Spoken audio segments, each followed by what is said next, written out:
Graça e paz, irmãos. Bom dia.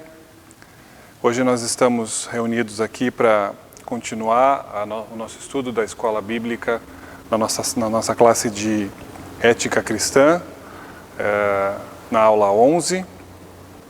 E nós abordaremos então o capítulo 8 do livro de Hebreus. Indo direto ao ponto, nós podemos dividir o capítulo 8 de Hebreus em 3 partes. A primeira parte se encontra nos versículos 1 e 2, e elas ressaltam o essencial visto até aqui no livro de Hebreus, até o final do capítulo 7, e é a superioridade da pessoa de Jesus Cristo. A segunda parte está nos versículos 3 a 6, que ressaltam a superioridade do ministério de Jesus Cristo em comparação com o sacerdócio levítico. E aqui fica uma advertência a cada um de nós cristãos. Se nós não conhecermos o sacerdócio levítico e seu significado, nós jamais poderemos compreender a comparação que está sendo feita. O autor está exaltando o ministério do nosso Senhor Jesus e nós não compreenderemos o que ele está exaltando, nós não compreenderemos o seu ministério, pois ele está fazendo uma comparação com algo que nós não conhecemos. A terceira parte está nos versículos 7 a 13, e elas falam e ressaltam sobre a superioridade da nova aliança. Nós vamos considerar então mais atentamente cada uma dessas partes a partir de agora. A primeira parte, conforme falamos, está nos versículos 1 e 2. Leamos então o texto sagrado que diz: Ora, o essencial das coisas que temos dito é que possuímos tal sumo sacerdote que se assentou à destra do trono da majestade nos céus, como ministro do santuário e do verdadeiro tabernáculo que o Senhor erigiu, não o homem. O versículo 1 começa com o essencial das coisas que temos dito é.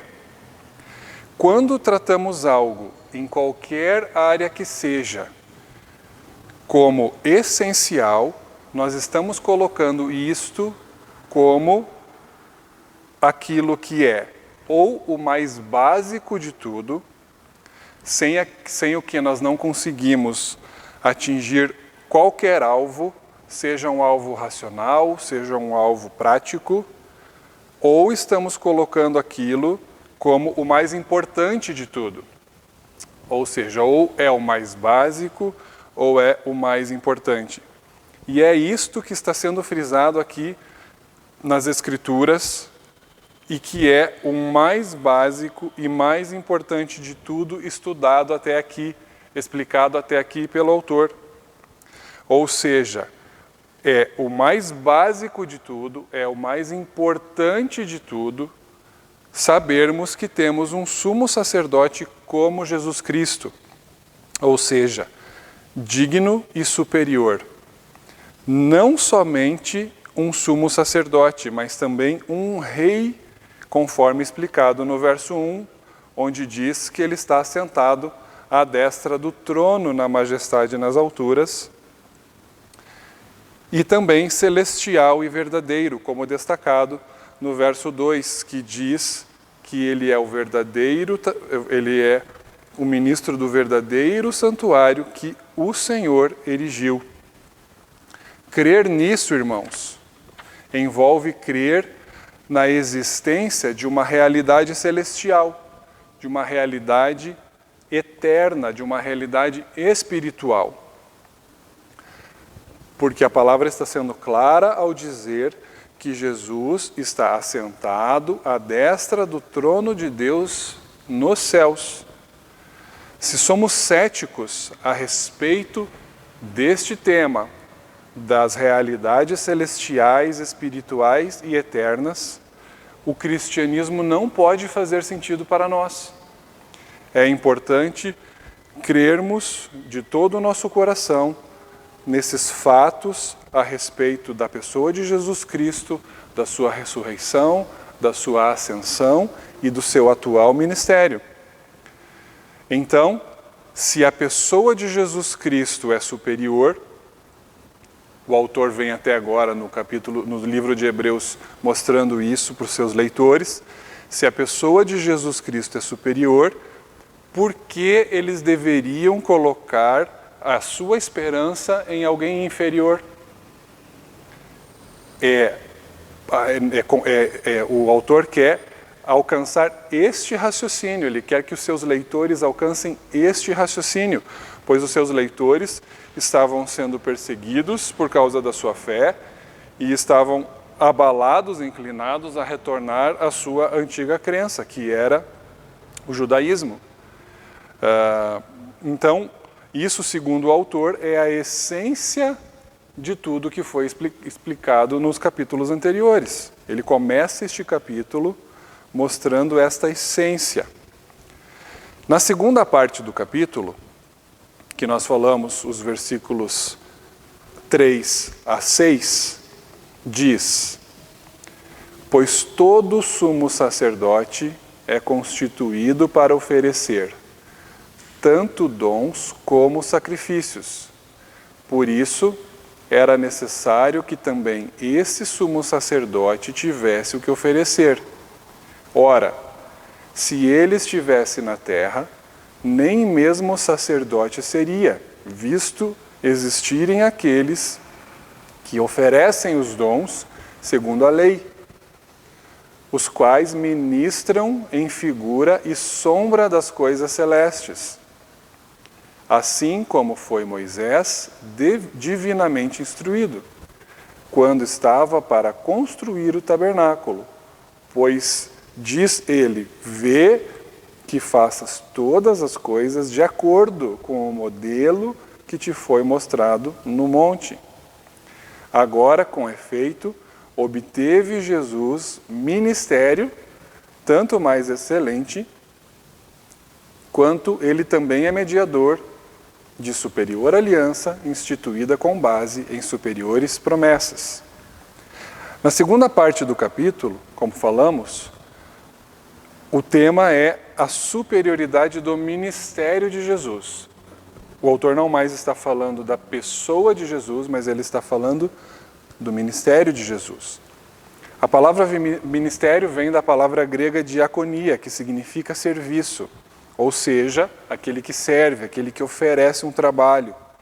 Então o texto sagrado está nos mostrando que o serviço que Jesus Cristo oferece a Deus é superior ao serviço que a estrutura levítica, a estrutura contida dentro da lei,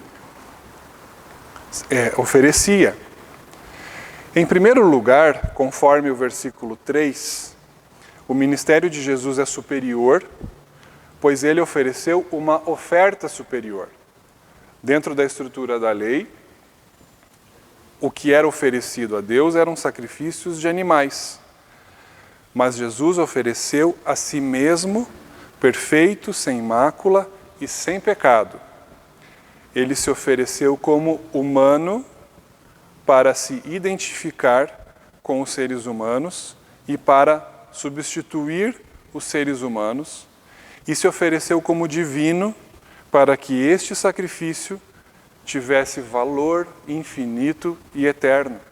Por isso que o texto em Hebreus capítulo 8, versículo 3, diz que era necessário que ele tivesse algo para oferecer, e aqui nós estamos destacando que o que ele ofereceu era superior. Em segundo lugar, o ministério de Jesus é superior, conforme o verso 4, porque ele pertence a uma ordem superior, a qual nós já estudamos nas aulas passadas, que é a ordem de Melquisedeque. Jesus não poderia ter sido sacerdote na terra, o texto é muito claro, se ele estivesse na terra, diz o texto, nem mesmo sacerdote seria. Ou seja, não poderia interceder pelo seu povo, porque Jesus não era da ordem de Levi, não era da casa de Levi. Jesus era descendente da família de Davi, da linhagem de Judá. Então ele não poderia, mas agora no céu, com Deus, ele é sumo sacerdote segundo uma ordem superior, que é a ordem de Melquisedeque. E, portanto,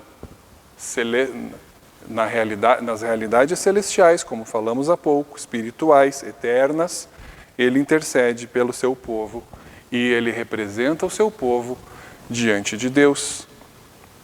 Em terceiro lugar, o ministério de Jesus é superior, o serviço que Jesus oferece a Deus é superior, conforme os versículos 5 e 2, porque ele é sacerdote no tabernáculo verdadeiro, no tabernáculo celestial. O versículo 5 diz: os quais ministram em figura e sombra das coisas celestes, figura e sombra, assim como Moisés foi divinamente instruído quando estava para construir o tabernáculo.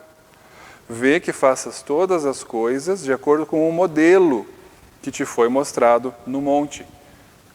Toda a estrutura, tanto do tabernáculo quanto do templo, na época do povo de Deus, antes no Antigo Testamento, antes de Cristo.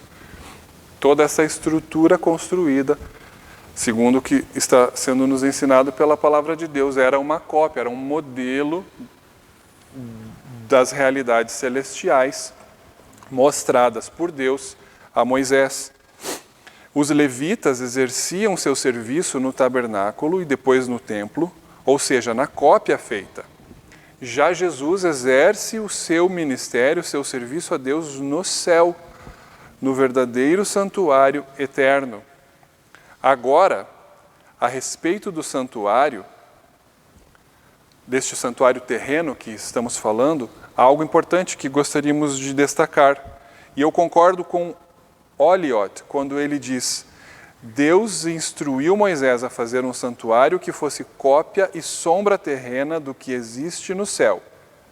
Isso foi feito para transmitir à nossa mente finita uma ideia das realidades invisíveis e espirituais.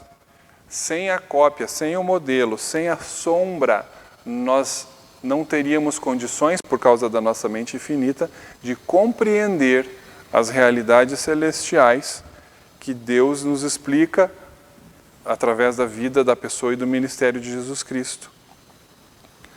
O propósito da explicação não é reduzir o valor do modelo, não é reduzir a sombra, o valor da sombra, mas é ressaltar a glória da substância. Ou seja, o ministério de Jesus, as realidades celestiais são a substância, é aquilo que tem a verdadeira glória, é aquilo que é eterno. Então, o ministério de Jesus é superior porque ele ministra no verdadeiro templo, no verdadeiro santuário. Então, concluindo a segunda parte do capítulo 8, se o ministério de Jesus é superior, por que os leitores do livro de Hebreus, que eram os próprios hebreus, como nós já falamos e temos estudado constantemente, pessoas que tinham conhecido a fé cristã, tinham conhecido a mensagem do Evangelho, tinham abraçado a mensagem do Evangelho, mas devido às perseguições estavam inclinados a deixar. Então, o autor de Hebreus está querendo que eles reflitam a respeito do ministério de Jesus e se perguntem, então, se o serviço de Jesus Cristo, se o ministério que Jesus Cristo oferece a Deus é superior ao ministério levítico, por que eles deveriam colocar a esperança deles no serviço inferior? Você vê, não faz sentido. Então, o autor, mostrando as comparações, explicando as realidades, ele quer levar o leitor, sejam os leitores da época ou nós, a termos essa condição de julgamento, de prescrutarmos as verdades a respeito de toda a história do povo de Deus, seja o povo de Deus no Antigo Testamento ou nós, e para que nós possamos fazer esse tipo de pergunta a nós mesmos. Por que colocar a esperança em um serviço inferior ou em uma pessoa inferior se existe um serviço superior e uma pessoa superior. E então chegamos ao versículo 6, onde, após destacar a pessoa e ministério de Jesus Cristo, nos versículos 1 e 2, ele relembra, porque a pessoa de Jesus Cristo está destacada nos capítulos anteriores, mas nos versículos 1 e 2 o autor mostra o que é a essência, conforme já falamos. Nos versículos 3 a 6, o autor fala do ministério, e então, no próprio versículo 6, ele começa uma transição de temas, acrescentando elementos da superioridade de Jesus. Não somente da sua pessoa, não somente do seu ministério, mas o autor apresenta aqui Jesus como o mediador de uma nova aliança. Aliança essa baseada em melhores e superiores promessas. E este é o terceiro tema do nosso capítulo 8 de Hebreus, que é a nova aliança da qual Jesus é mediador.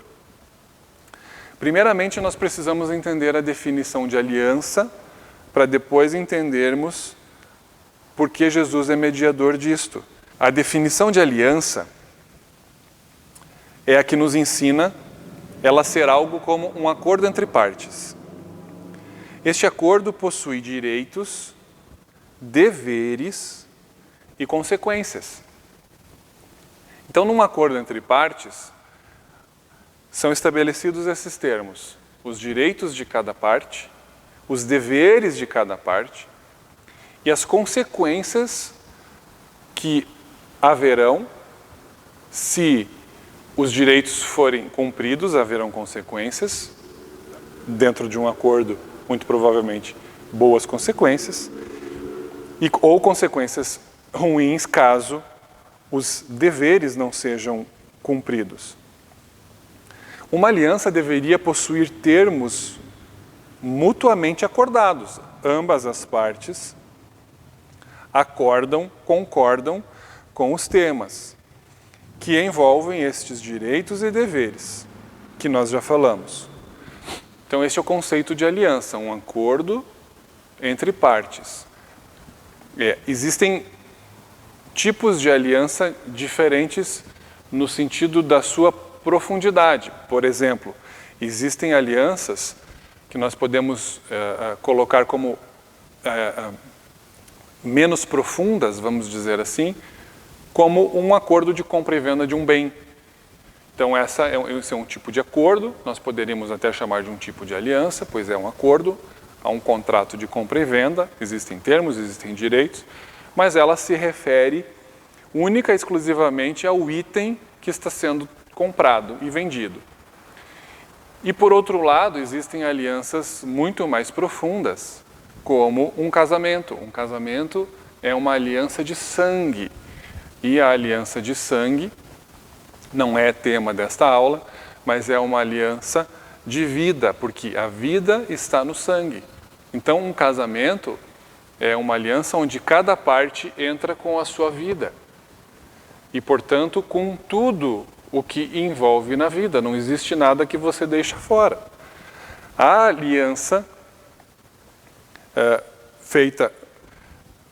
as alianças feitas com Deus, por Deus com o seu povo, sempre foram alianças de sangue. No Antigo Testamento, as alianças estabelecidas por Deus eram distintas um pouco deste conceito que nós falamos agora, de acordo entre partes. Por quê? Porque elas eram unilateralmente determinadas por Deus, visto que Deus as estabeleceu sozinho. Deus estabeleceu as suas alianças baseando-se totalmente em seu ser, em sua vontade e em seus decretos eternos. E nessas alianças, Deus sempre requeriu da outra parte obediência. Então, ela não é unilateralmente acordada. É uma aliança que possui duas partes, mas ela não é bilateralmente acordada, ela é unilateralmente acordada. A outra parte, ela é chamada para fazer parte da aliança, requerendo de si a obediência aos termos da aliança. Esse tipo de aliança é predominante no Antigo Testamento. Esse tipo de aliança que requer obediência da outra parte. Ele é predominante no Antigo Testamento. Mas como diz o verso 7 do nosso capítulo de Hebreus, este tipo de aliança era com defeito. Vejamos, porque se aquela primeira aliança tivesse sido sem defeito, de maneira alguma estaria sendo buscado lugar para uma segunda. Sendo assim, entendamos alguns pontos sobre esta nova aliança. Primeiro, o verso 7 nos mostra que foi necessário, que uma nova aliança precisou ser buscada, precisou achar lugar a uma nova aliança. Mas por quê?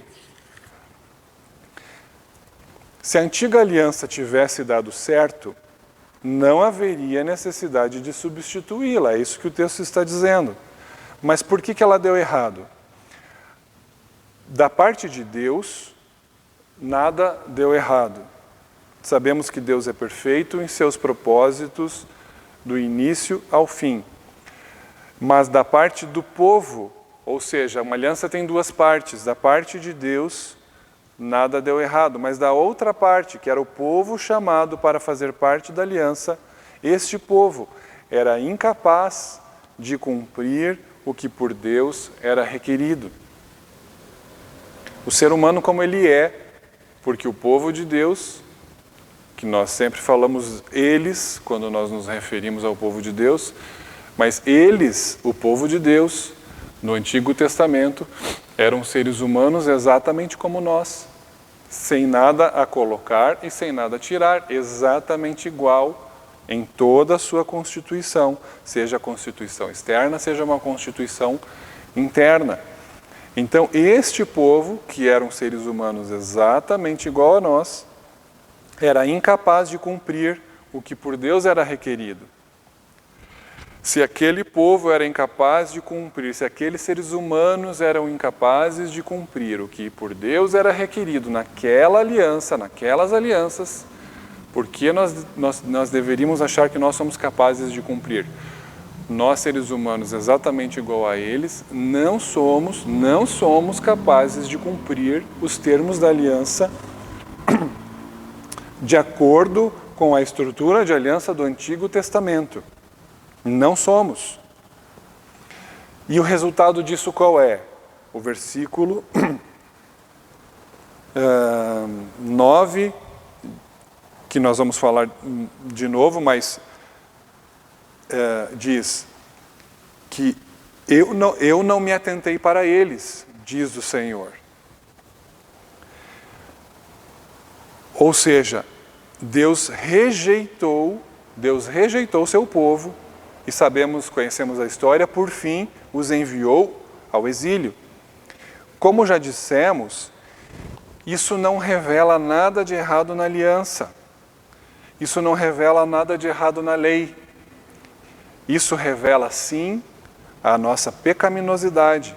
Revela a depravação total do nosso ser. Revela a nossa natureza caída. E então, por último, como consequência, isto revela que estamos perdidos. Ou seja, estamos sendo rejeitados por Deus. Os seres humanos, do jeito que são, quando colocados diante de Deus, chamados por Deus, e Deus diz, faça isso, obedeça a isso, caminhem nesse sentido. O resultado disso já está mostrado, nós sabemos qual será.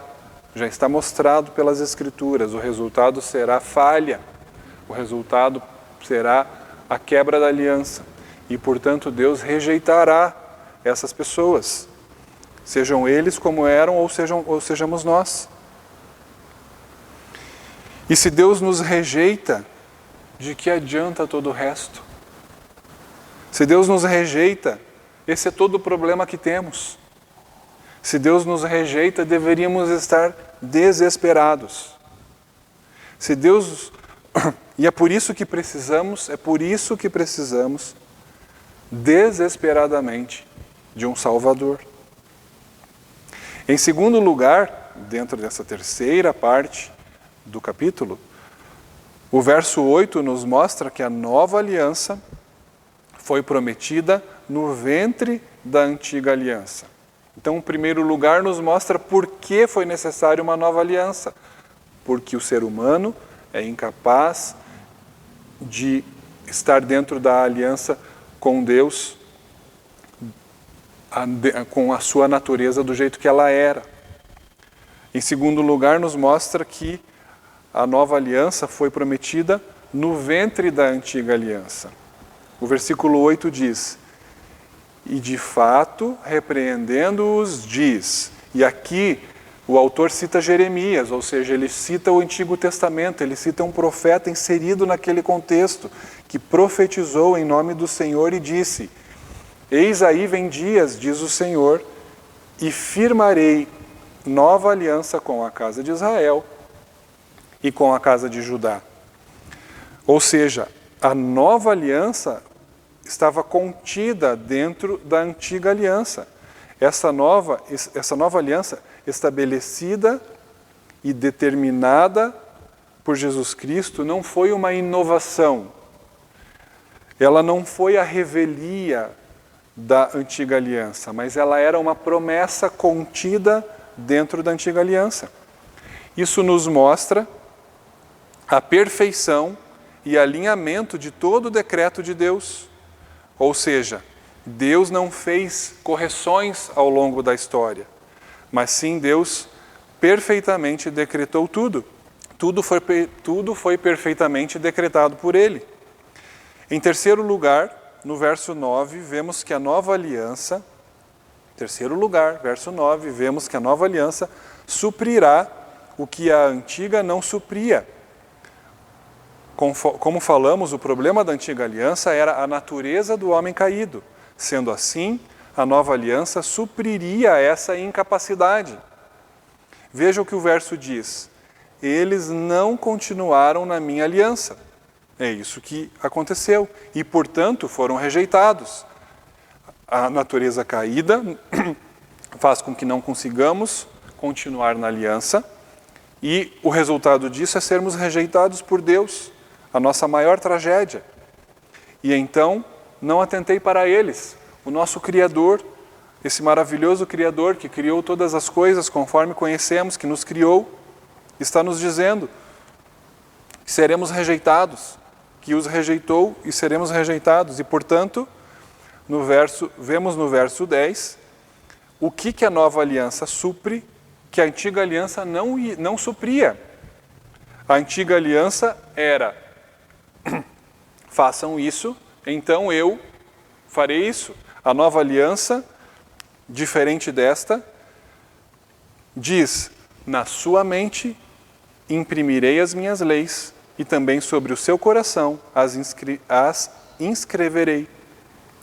A promessa de Deus contida na nova aliança é ir ao interior da sua criatura e colocar lá dentro as suas leis. Obviamente, Jesus Cristo concorda com esta informação e reforça essa informação ao dizer para Nicodemos: necessário vos é nascer de novo. Tal promessa não diz respeito ao conhecimento externo apenas da lei, ao conhecimento intelectual. Tal promessa revela um amor por ela, uma devoção tal como Paulo, quando ele diz em Romanos: no tocante ao homem interior, eu tenho prazer na lei de Deus. Ou seja, a lei já não está mais nas tábuas de pedra do Monte Sinai, mas está nas tábuas de carne do coração humano, levando o ser humano aliançado a admirar o caráter de Deus e, portanto, amá-lo e a tudo o que dele se origina. Outra promessa da nova aliança contida no verso 10, e podemos dizer que ela é o resultado desta promessa anterior que falamos agora, é: eu serei seu Deus e eles serão o meu povo. Esta é uma promessa de identificação que mostra que o coração daqueles que receberem a promessa anterior que falamos, este coração dirá: tu és o meu Deus. E a resposta de Deus é: tu és o meu povo. Isso é muito importante, nós termos essa identificação. Esta é a aliança que Deus faz conosco. No versículo 10, a última parte, conforme falamos agora, está escrito: e eu serei o seu Deus, e eles serão o meu povo. Para concluir o capítulo, chegamos aos versículos 11 a 13, que enfatizam que o conhecimento de Deus, conforme verso 11, onde está escrito: e não ensinará jamais cada um ao seu próximo, nem cada um ao seu irmão, dizendo: conhece ao Senhor, porque todos me conhecerão, desde o menor deles até o maior. Esses versículos, no verso 11, enfatizam que o conhecimento de Deus é resultado da compreensão da misericórdia de Deus, colocada sobre as nossas iniquidades e os nossos pecados. Vejamos o verso 12. Pois, o verso 12 começa com um pois, ligando o raciocínio ao verso anterior. Então vamos ler de novo o verso 11. E não ensinará jamais cada um ao seu próximo, nem cada um ao seu irmão, dizendo: conhece ao Senhor. Por quê? Porque todos me conhecerão, desde o menor deles até o maior, pois para com as suas iniquidades usarei de misericórdia, e dos seus pecados jamais me lembrarei. Lembremos que sob a antiga aliança, as iniquidades e os pecados do povo tiveram como consequência o que está escrito no final do verso 9, que é: pois eles não continuaram na minha aliança, e eu não atentei para eles, diz o Senhor.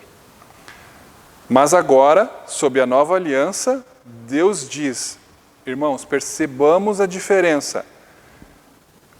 Pois para com as suas iniquidades usarei de misericórdia, e dos seus pecados jamais me lembrarei. Que grande bálsamo é isso para a vida de um pecador, confesso. Para um iníquo, sofredor de si mesmo. Para um pecador cujos seus pecados o afetam, o atormentam. Que grande bálsamo é essa verdade. E estes são os que conhecem ao Senhor. Estes são os que estão sendo descritos no verso 11.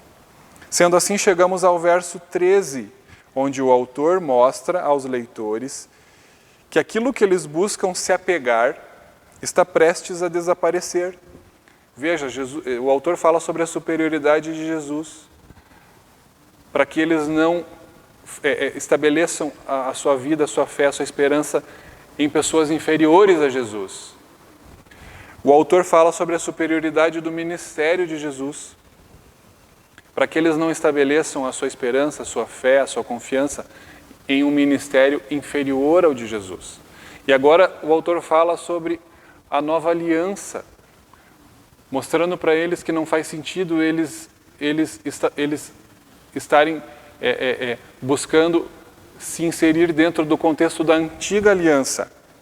Porque o autor fala, vejamos o verso 13, quando ele diz nova, torna antiga a primeira. Ora, aquilo que se torna antiquado e envelhecido está prestes a desaparecer. Meus irmãos, não faz sentido estarmos apegados àquilo que está prestes a desaparecer. A realidade da nova aliança é melhor. As promessas contidas na nova aliança são melhores.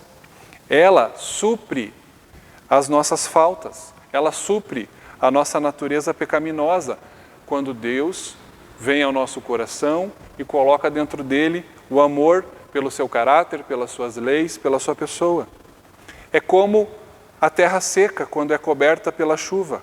Ninguém mais tem memória dela.